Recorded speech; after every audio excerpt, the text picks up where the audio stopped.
जय हिंद दोस्तों, आप सभी सीटेट अभ्यर्थियों का पुनः करियर बुक चैनल पर सुस्वागतम। उम्मीद है आप लोग अच्छे होंगे और अपने एग्जाम की तैयारी अच्छे से कर रहे होंगे। तो चलिए कुछ बात आज के सेशन के बारे में हम लोग कर लेते हैं। देखिए, अभी तक 2 दिन का एग्जाम हो चुका है, ठीक ना। 28 दिसंबर हुआ है, एक 29 दिसंबर का एग्जाम हुआ है। अगर उसके पेपर के अकॉर्डिंग बात करें तो मैक्सिमम क्वेश्चन आपका प्रीवियस ईयर क्वेश्चन जैसा ही आया है। तो इस वीडियो में आज के हम लोग सेशन में प्रीवियस ईयर क्वेश्चन तो करेंगे ही, साथ साथ उसका जो बेसिक कॉन्सेप्ट है उसको भी हम लोग करेंगे और उससे रिलेटेड जो भी कुछ संभावित प्रश्न बन सकता है उसके बारे में भी हम लोग आज जानेंगे। तो चलिए पहला क्वेश्चन की ओर हम लोग बढ़ते हैं। देखिए, पहला क्वेश्चन कह रहा है एक कक्षा के 9 विद्यार्थी, ठीक ना, इस प्रकार है। 9 विद्यार्थियों की लंबाई इस प्रकार है, ठीक दिया हुआ है आपका। अब उसके बाद कह रहा है जो माध्यिका प्लस बहुलक बटे माध्यिका माइनस बहुलक का मान क्या होगा, ये मुझे बताना है। अब देखिए, इस क्वेश्चन में अगर आपको माध्यिका का कॉन्सेप्ट पता होगा और बहुलक का पता होगा तो आपके लिए ये सवाल बनाना बिल्कुल बच्चों का खेल हो जाएगा। तो चलिए सबसे पहले हम लोग जान लेते हैं कि जब इस टाइप का क्वेश्चन आएगा तो हम लोग कैसे सॉल्व करेंगे। अब हम लोग क्या करेंगे, जो भी दी हुई संख्या है, आपको जो दी हुई संख्या है उसको हम लोग बढ़ते क्रम में लिखेंगे। देखिए, यहाँ पे 124 सबसे छोटा है तो लिख देंगे 124, ठीक ना। अब देखिए और भी कोई संख्या है, देखिए दोबारा फिर 124 आया है तो कोई बात नहीं है, दोबारा भी अगर आए तो उसको भी दोबारा लिखना है, ठीक। उसके बाद देखिए ये आ गया 124 फिर से, तो फिर 124 लिख देना है। ओके। अब देखिए 124 से बड़ा कौन सा है, देखिए 126 आया है। ओके, तो 126 हमने लिखा। उसके बाद 126 के बाद कौन सी संख्या है, तो आपको देखिए 128 आ गया है, तो 128 को लिखे, ठीक। फिर 128 और है तो 128 को लिख दिए। उसके बाद आपका है 130, तो 130 लिख दिए। फिर 130 है तो फिर 130 लिख दिए और उसके बाद 131 है तो 131 लिख दिए। मीन्स जो भी संख्या आपको दी हुई है उसको आपको लिखना है इस तरह से बढ़ते हुए क्रम में। अगर कोई संख्या रिपीट भी है तो कोई दिक्कत की बात नहीं है, उसको आपको लिखना ही है, ठीक। तो इस प्रकार लिख दिए। अब देखिए बात करते हैं, यहाँ पे सबसे पहले बहुलक का बात कर लेते हैं हम लोग, ठीक ना। देखिए बहुलक को इंग्लिश में मोड भी बोला जाता है। देखिए बहुलक, बहुलक का देखिए बहु एक मतलब से एक हो गया जो ज्यादा, कितना ज्यादा है। तो इसमें देखिएगा जो कौन ऐसी संख्या है जो रिपीट टाइप है, मतलब मल्टी टाइम में लिखा हुआ है। तो यहाँ पे जब देखते हैं तो 124 जो है 3 बार आया है, जबकि 126 एक ही बार आया है, 128 2 बार आया है, 130 भी 2 बार आया है और 131 एक ही बार आया है। तो इसका मतलब जो संख्या जितनी ज्यादा बार है तो वही संख्या बहुलक कहलाती है। जिस प्रकार यहाँ पे 124 जो है 3 बार आया है तो मीन्स सबसे ज्यादा बार आया है। तो आपका यहाँ से एक क्वेश्चन का आंसर निकल गया, जो बहुलक जो है आपका हो जाएगा 124, यहाँ से निकल गया, ठीक। अब बात कर लेते हैं हम लोग माध्यिका की, ठीक ना। देखिए माध्यिका के बारे में हम सबसे पहले आपको कुछ और इंफॉर्मेशन आपको दे देते हैं। देखिए देखिए माध्यिका निकालने में 2 तरह की बातें हो सकती हैं, वो क्या क्या होगी देखते हैं हम लोग। अब जो है संख्याओं, जो संख्या है उसकी संख्या या तो सम हो सकती है या विषम हो सकती है। देखिए संख्या उसको काउंट कर लेंगे, वो सम होगा या विषम होगा, तो सम में अलग बात होगी और विषम में अलग बात होगी। देखिए माध्यिका जो है वो संख्या कितनी है उस पर डिपेंड करेगा जो माध्यिका हम लोग क्या होगा। अब देखिए संख्या या तो सम में हो सकती है या विषम में हो सकती है। जब संख्या विषम में होगी तो जो टर्म होगा, जिसे मान लीजिए एन टर्म है, तो उसको n+1/2th जो टर्म होगा वही मेरा माध्यिका हो जाएगा जब टर्म की संख्या विषम होगी। अगर टर्म जो होगा अगर सम होगा, सपोज डेट जैसे 8 होगा या 6 होगा या 4 होगा, तो उस समय क्या करेंगे, जो n/2th टर्म होगा उसके साथ हम जोड़ेंगे जस्ट उसके अगला, मीन्स n+2+1 जो होगा उतना टर्म, और उस दोनों को टर्म को जोड़ के 2 से डिवाइड कर देंगे, तो जो संख्या मुझे प्राप्त होगा वही मेरा माध्यिका हो जाएगा, ठीक ना। देखिए अब यहाँ पे जो है टर्म दिया हुआ है आपका 9 टर्म है, तो 9 तो हो गया विषम। अब देखिए 9 है तो 9+1 तो हो जाएगा आपका 10/2, तो देखिए 10/2 हो गया, तो ये हो गया 5। देखिए फिफ्थ टर्म को देखेंगे हम लोग। ओके, देखिए तो ये हो गया 1, ये हो गया 2, ये हो गया 3, ये हो गया 4, ये हो गया 5, मीन्स 128 ही इसका माध्यिका हो जाएगा। तो देखिए अब मुझे बहुलक तो मिल ही गया और माध्यिका भी मिल गया। देखिए माध्यिका 128 है और कह रहा प्लस बहुलक, और बहुलक इसे थोड़ी देर पहले ही हम निकाले हैं 124 है, तो दोनों को जोड़ दिए। अब नीचे में है जो माध्यिका, तो माध्यिका 128 और माइनस बहुलक 124 है। ठीक, तो देखिए अब करते हैं, कैलकुलेट करते हैं 8 और 4, 8 4 12 के 2 हासिल 1 हो गया। अब देखिए 2 2 4 1 5, ओके, अब 1 1 2 तो 252 हो गया। अब नीचे में 128 में से 124 घटाएंगे तो 4 हो जाएगा। अब इसको देखिए डिवाइड करते हैं, तो 4 से 4 छक 24 और यहाँ पे बच जाएगा 1, तो 1 इधर हो जाएगा 12, तो 4 तिया 12 तो हो जाएगा 63, तो 63 हो जाएगा आपका। तो ऑप्शन सी राइट आंसर हो जाएगा। तो उम्मीद है आपको ये पसंद आया होगा। तो जब इस तरह से आप क्वेश्चन को डिटेल से बनाइएगा तो आपका सारा जो आसपास का भी जो कॉन्सेप्ट होगा वो भी आपको समझ आएगा। और इससे थोड़ा सा अगर ट्विस्ट करेगा, सपोज डेट अगर संख्या जो है टर्म में जो अगर सम में दे देता तो भी आप इसको आसानी से बना सकते हैं, क्योंकि माध्यिका निकल जाएगा और बहुलक के बारे में तो हमको बता ही है, तो इस तरह से आपको बना सकते हैं आसानी से। देखिए एक नेक्स्ट क्वेश्चन जो है वो आपका है, जो एक ट्रेन टिकट काउंटर पे कुछ व्यक्ति लाइन में खड़ा है और कह रहा है अमीना का स्थान दोनों ओर से 14वां है। ओके, अब कह रहा है उस लाइन में कुल कितने व्यक्ति खड़े हैं। देखिए मान लीजिए एक इस तरह से लाइन है, पंक्ति में है, ओके, और जो अमीना है, अमीना का स्थान जो है ये अगर लेफ्ट से भी 14वां है, ठीक, और राइट से भी आप उसका स्थान जो है 14वां है। तो अब कह रहा है जो लाइन में मतलब टोटल पंक्ति में कितने व्यक्ति खड़े हुए हैं। ओके, देखिए जब भी इस टाइप का सवाल पूछेगा तो टोटल निकालने के लिए देखिए इस तरह से आप कैलकुलेट कीजिएगा। अब कह रहा है लेफ्ट से, ये लेफ्ट हो गया, लेफ्ट से किसका स्थान बोल रहा है, अमीना, तो मान लेते हैं अमीना मतलब ए, तो ए का जो अमीना का स्थान जो है लेफ्ट से वो जोड़ देंगे किसके साथ, राइट से अमीना का ही, और उसमें से एक घटा देंगे। देखिए एक क्यों घटाए वो थोड़ी देर में आपको बता देते हैं। देखिए अब तो हो गया अमीना का लेफ्ट से मुझे दिया हुआ है 14वां स्थान, तो देखिए 14 लिख देंगे, प्लस अमीना का राइट से इस साइड से स्थान 14वां हो गया और -1 कर देंगे। देखिए 14 14 28 हो गया और 28 में से एक घटा देंगे तो आपका हो जाएगा 27। ठीक, तो ऑप्शन आपका बी हो जाएगा। अब बात कर लेते एक क्यों घटा है। देखिए इसको जो 14वां स्थान है उसको हम लेफ्ट से भी कंसीडर कर लिए हैं और राइट से भी कंसीडर कर लिए हैं। देखिए एक ही स्थान को हम दोनों साइड से कंसीडर किए हैं, लेकिन व्यक्ति तो कोई एक ही होगा, तो इस वजह से उसमें से हम एक घटा दिए हैं। तो उम्मीद है आपको ये कॉन्सेप्ट पसंद आया होगा। नेक्स्ट सवाल जो आपके स्क्रीन पे है वो देखिए आपको क्षेत्रमिति से है, और इस टाइप का सवाल जो है हम पिछले सेट में भी बनाए थे। ठीक है, तो चलिए एक बार और इस सवाल को हम लोग सॉल्व करते हैं। कहा है एक 270 सेंटीमीटर लंबी तार को एक आयत का रूप दिया गया है, ठीक ना। तो एक तार है जो कि 270 सेंटीमीटर लंबी है, अब उसको एक आयत का रूप दे दिया है। तो हम जानते हैं कि जो आयत की लंबाई भी अलग होती है और चौड़ाई भी अलग होती है। ठीक, अब कह रहा है यदि उस आयत की चौड़ाई 50 सेंटीमीटर है तो उसकी लंबाई क्या होगी। देखिए चौड़ाई दिया हुआ है, मतलब विड्थ आपका दिया हुआ है जो 50 सेंटीमीटर है, तो आप पूछ रहा है जो लंबाई क्या होगा। ठीक, लंबाई के बारे में मुझे बताना है। देखिए यहाँ पे जो 270 सेंटीमीटर लंबी तार है उसी तार को मोड़ के बनाया जा रहा है, आयत बनाया जा रहा है।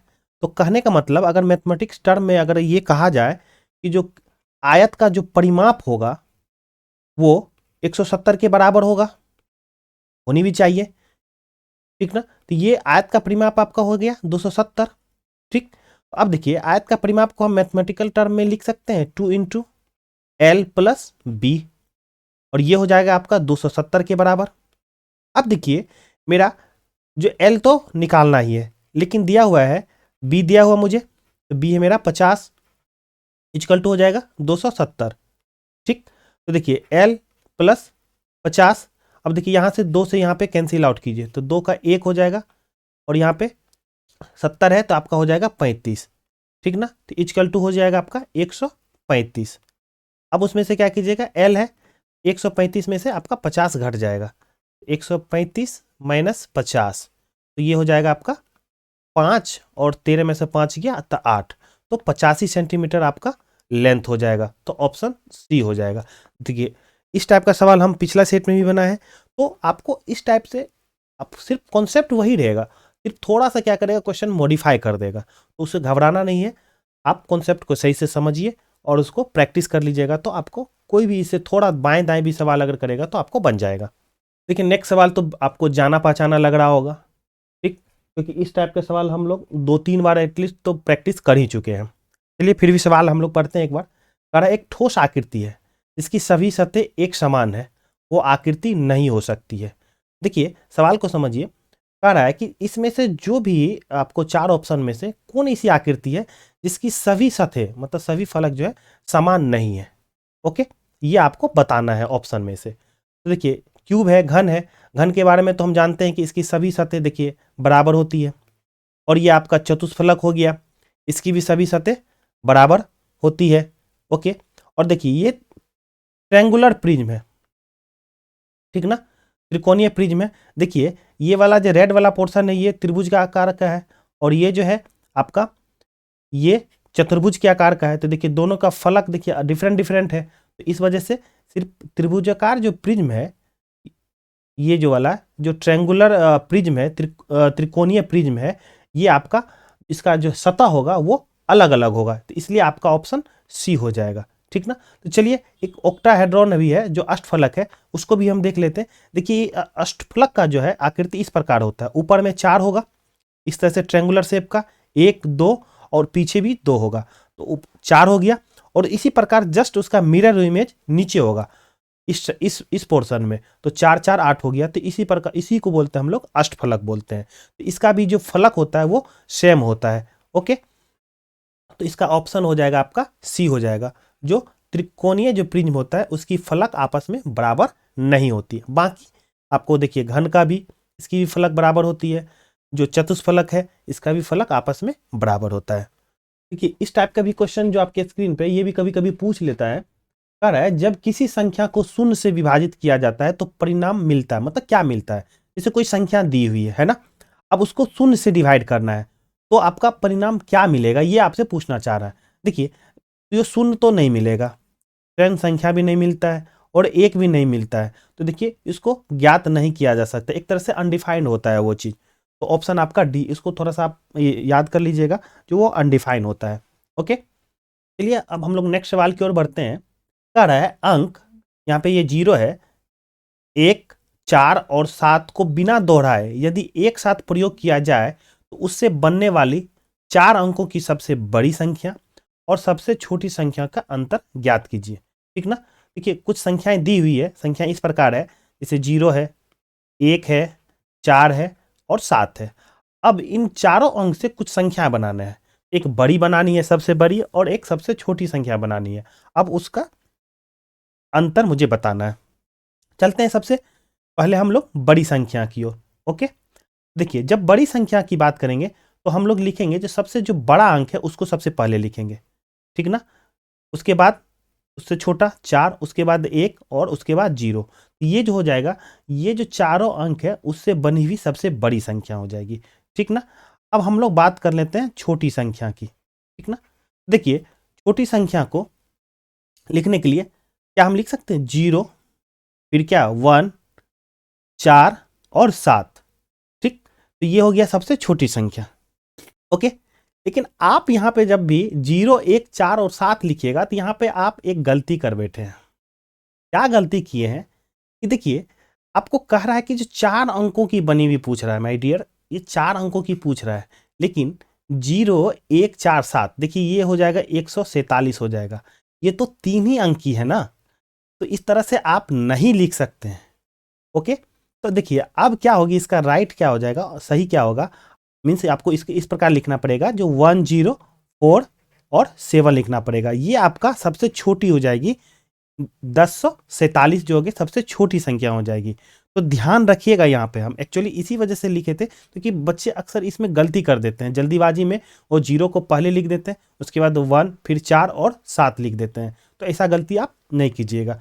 चलिए अब कह रहा है बड़ी और छोटी का अंतर, तो देखिए 7410 और उसको घटाना है आपको 1047 से। तो देखिए यहाँ पे 10 में से 7 गया तो 3 बच गया, यहाँ पे 0 तो यहाँ जो 10 में से 4 गया 6, ओके, और यहाँ बच गया आपका 3 और यहाँ बच जाएगा 6, तो 63, तो ऑप्शन ए आपका राइट हो जाएगा।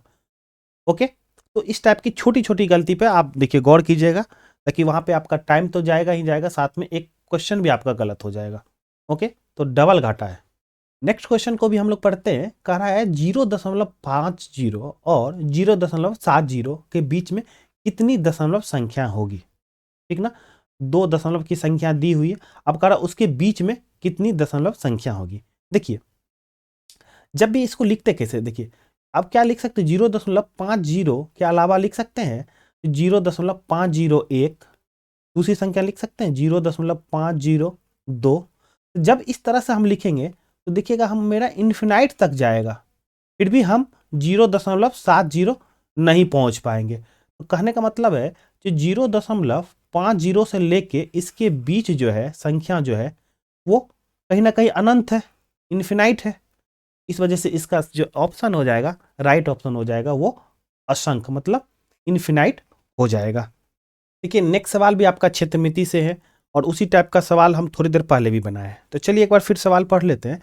कहा है एक 120 सेंटीमीटर लंबी तार को एक आयत के रूप में मोड़ दिया गया है, कोई बात नहीं है। अब कह रहा है जिसकी लंबाई उसकी चौड़ाई से 2 सेंटीमीटर अधिक है, तो अब कह रहा है आयत का क्षेत्रफल क्या होगा, ठीक ना। देखिए इससे पहले सवाल में जो लंबाई दे दिया था तो चौड़ाई निकालने के लिए बोल रहा था, लेकिन बात वही था। अब देखिए यहाँ क्या कर रहा है, आयत का क्षेत्रफल निकालने के लिए कह रहा है। ओके, देखिए तो अब देखिए यहाँ पे क्या किया है, जो एक आयत बना है किससे, तो 120 सेंटीमीटर लंबी तार से, कोई बात नहीं है। अब कह रहा है उसकी लंबाई जो है चौड़ाई से 2 सेंटीमीटर अधिक है। तो अब देखिए ये हो गया चौड़ाई, तो मान लेते चौड़ाई मेरा x है, तो लंबाई आपका हो जाएगा x + 2 हो जाएगा। ओके, अब देखिए कह रहा है 120 सेंटीमीटर लंबी तार है, तो परिमाप हो जाएगा 120, ठीक। तो परिमाप अगर हम देखेंगे आयत का परिमाप, तो ये हो जाता है आपका 2 × लंबाई प्लस चौड़ाई, और अकॉर्डिंग टू क्वेश्चन जो है 120 परिमाप होगा। क्यों, क्योंकि देखिए उसी तार से वो आयत बनाया है, तो परिमाप में उसकी लंबाई तो कोई चेंज हुई नहीं है, इसलिए आपका परिमाप जो हो जाएगा 120 हो जाएगा। तो चलिए परिमाप को 120 लिखते हैं और हम लोग आगे बढ़ते हैं। देखिए 2 हो गया यहाँ पे। अब कह रहा है लंबाई, तो देखिए लंबाई आपका हो जाएगा x + 2 और चौड़ाई देखिए दिया हुआ x, ठीक ना। अब बढ़ते हैं आगे, 120 हो जाएगा = 2 और यहाँ पे हो जाएगा x और x, तो यहाँ पे 2x प्लस यहाँ पे हो गया 2, ठीक ना। देखिए 2 से इसको कैंसिल आउट कर दीजिए, ये हो जाएगा 60। तो अब देखिए यहाँ पे 60 = हो गया 2x + 2 हो गया। देखिए अब इसको 2 इधर घटा दीजिए, हो जाएगा आपका 58 = 2x, इसे कट दीजिए 2 से तो हो जाएगा 29। तो कहने का मतलब है जो x का वैल्यू हो गया मेरा 29, तो ये जो मेरा चौड़ाई है वो निकल गया 29। तो ऑब्वियसली बात है जो लंबाई है 2 उससे ज़्यादा है, तो ये हो जाएगा आपका 29 और 2 31 हो जाएगा। तो अब मुझे लंबाई भी निकल गया और चौड़ाई भी निकल गया। अब बात कर रहा है एरिया की, मीन्स क्षेत्रफल की बात कर रहा है जो क्या होगा। तो हम सभी जानते हैं कि जो आयत का जो क्षेत्रफल होता है वो लंबाई गुना चौड़ाई होता है। अब देखिए लंबाई आपका दिया हुआ है 31 और चौड़ाई है आपका 29, ठीक ना। तो देखिए अब जब ऑप्शन में देखिएगा तो देखिए यहाँ पे हो जाएगा 9 से एक टाइम गुना कीजिएगा तो 9 होगा ही। तो ऑप्शन में सिर्फ यही एक ऑप्शन है जिसमें आपका इकाई स्थान पे 9 है, तो आपका ए ऑप्शन राइट हो जाएगा। अगर पूरा भी आप कैलकुलेट कीजिएगा तो 800 आपको 99 ही आएगा, ठीक ना। देखिए अगला क्वेश्चन है, अगर यदि एक पानी के टैंक में 500 लीटर पानी है, मतलब एक कोई टैंक है जिसमें 500 लीटर पानी है, अब उसमें से 250 मिलीलीटर, देखिए यहाँ पे मिलीलीटर है, ध्यान दीजिएगा, की क्षमता वाले अधिकतम कितने बर्तन जो है भरे जा सकते हैं। देखिए तो सबसे ज़्यादा अमाउंट है यहाँ पे 500, अब उसको एक छोटा छोटा अमाउंट में, छोटा छोटा कितना, तो 250 मिलीलीटर के कितने डब्बे में हमको पैक करना है, उसको भरना है, एक तरह से ये समझिए। अब देखिए इस बताए थे कि आपको जो बड़ा मात्रा में बड़ा अमाउंट है उसको क्या करते हैं हम लोग छोटा मात्रा, जिसे 250 से हम क्या करेंगे डिवाइड कर देंगे, तो हमको निकल जाएगा जो उसको कितना छोटे छोटे डब्बा या एक बोतल में हम पैक कर सकते हैं। लेकिन देखिए ये 500 जो है ये आपका लीटर में है। ओके, तो अब इसको जो मिलीलीटर में बदलने के लिए हम क्या करेंगे 1000 से इसको गुना कर देंगे, क्योंकि जानते हैं कि जो 1000 मिलीलीटर बराबर 1 लीटर हो जाता है। तो देखिए अब यहाँ 250 है तो 250 को इसको डिवाइड कीजिए तो 2 टाइम्स हो जाएगा, तो अब ये हो जाएगा टोटल 2000 हो जाएगा, ठीक ना। तो 2000 उसको छोटे छोटे 2000 बर्तन में उसको पैक किया जा सकता है, मतलब भरा जा सकता है। तो ऑप्शन आपका डी हो जाएगा। तो उम्मीद है आपको ये सारा सेशन पसंद आया होगा। अगर इससे रिलेटेड कोई भी इशू हो, कोई भी डाउट हो तो प्लीज़ आप कमेंट कीजिए, हम उसका आंसर जरूर देंगे।